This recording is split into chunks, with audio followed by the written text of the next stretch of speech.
दान और फीलिस एक चौराहे पर खड़े थे। उनकी खोज उन्हें बहुत दूर ले गई थी, लेकिन खतरा पहले से कहीं ज्यादा पास मंडरा रहा था।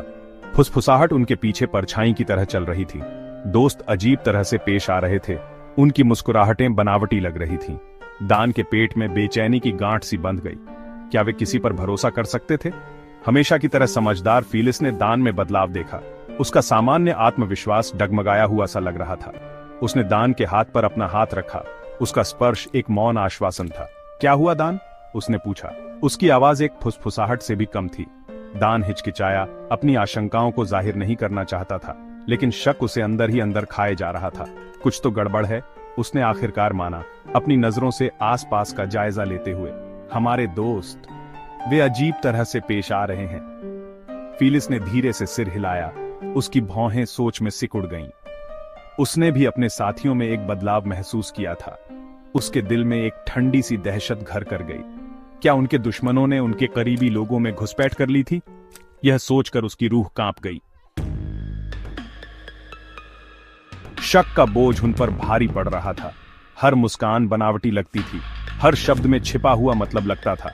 उनकी कभी खुशनुमा दोस्ती अब अनिश्चितता से भर गई थी। दान खुद को हर बातचीत, हर नजर पर सवाल उठाते हुए पा रहा था।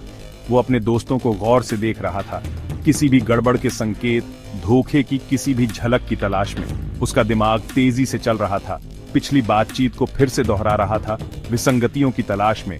नींद भी उसे राहत नहीं दे पा रही थी। उसके सपने विश्वासघात के दृश्यों से भरे हुए थे।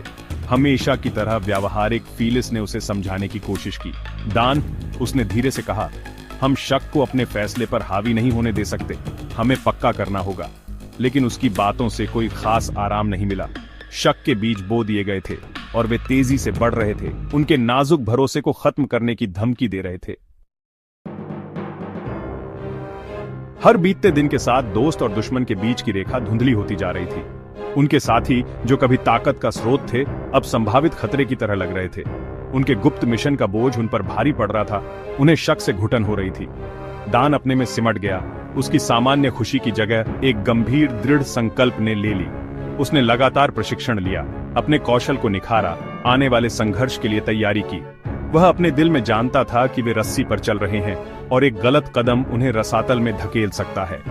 हमेशा की तरह तर्कसंगत फीलिस ने सामान्य स्थिति बनाए रखने की कोशिश की, लेकिन वह भी इस एहसास को दूर नहीं कर सकी कि दीवारें सिकुड़ रही थीं। वे धोखे के जाल में फंस गए थे और मकड़ी इंतजार में थी। चौथा भाग, एक हिम्मत वाला प्लान। उन्हें इस घुटन भरी अनिश्चितता से मुक्त होने के लिए कुछ करना था। दान ने दृढ़ निश्चय के साथ एक साहसिक योजना का प्रस्ताव रखा। हम एक जाल बिछाएंगे, उसने घोषित किया। उसकी आवाज धीमी और गंभीर थी। हम झूठी जानकारी फैलाएंगे, देखेंगे कि यह किस तक पहुंचती है। फीलिस ने ध्यान से सुना।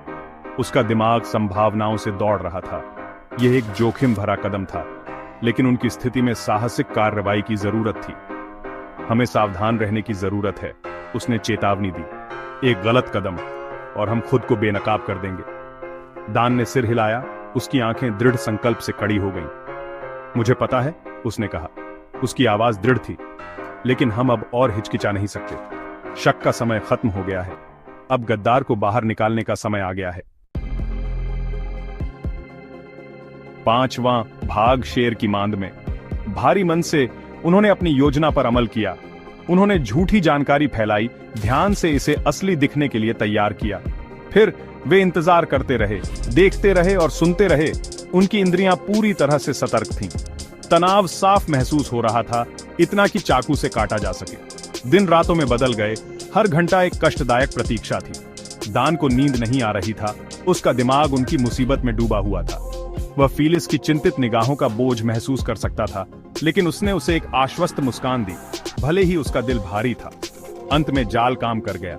उनकी कथित योजनाओं की खबर उनके दुश्मनों के कानों तक पहुंच गई, और इसके साथ ही वह पुष्टि भी आ गई जिसका उन्हें डर था। गद्दार का पता चल गया।